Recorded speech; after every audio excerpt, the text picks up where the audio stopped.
While the phenomenal world is subject to change and decay, the divine reality is indestructible. Divine reality is indestructible. Akshara means, I told you right, that it is indestructible divine reality. Akshara means indestructible divine reality. All religious tradition proclaim the God, the manifestation or Akshara itself. So Akshara is eternal, and people of all faiths accept the idea of Akshara, that God is indestructible divine reality. God is eternal. So-called theological differences are not really fundamental. Om Om is the primordial Akshara, and all other letters are its derivatives. The divine letter Om represents the Parabrahman, awareness.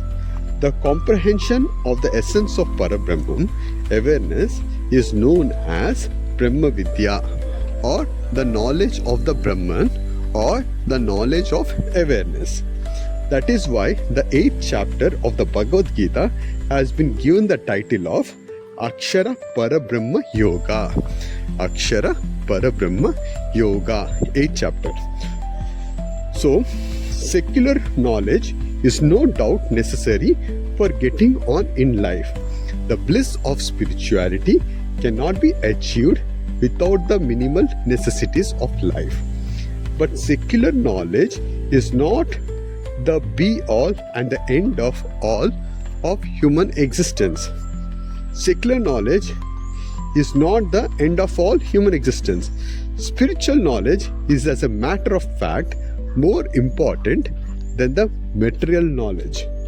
All branches of human knowledge are like rivers, and spirituality is like the unfathomable, uncharted ocean. Just as the rivers flow into the sea and merge in all secular knowledge fulfills itself in spiritual knowledge. The primordial nature of Akshara, imperishable, transcends all attributes. It is Nirguna, means devoid of all attributes. It is Niranjana, means devoid of attachment. Nirguna means devoid of all attributes. Niranjana means devoid of all attachment.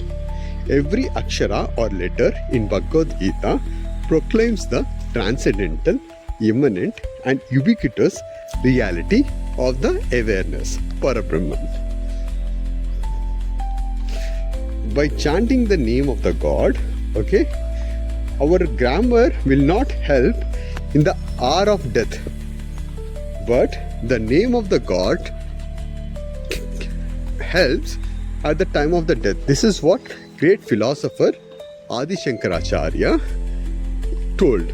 All our Encyclopedia Britannica, Wikipedia, knowledge and the profound scholarship cannot rescue us from the certainty of the life and the death. There was once a learned scholar who had mastered all the Vedas and the Shastras. He set out one day for a neighboring village. On the way, he had to board a boat to cross a river. To pass the time, he began asking the boatman some questions. Can you tell the time by looking at a watch? Was the first query. The simple boatman replied that he could not. At this, the arrogant Pandit laughed deliriously and told the poor man that a quarter of the latest life was as good as wasted in the water. Like that, he kept on mocking. Then, finally, when a fierce storm came, the boatman asked the Pandit, "Do you know swimming?" He said no. Then, boatman escaped because he knows swimming, but the Pandit got shuttered in it, and his knowledge could not able to help you. Likewise, the real knowledge is the spiritual knowledge. The other knowledges are the objective knowledge. So we need to know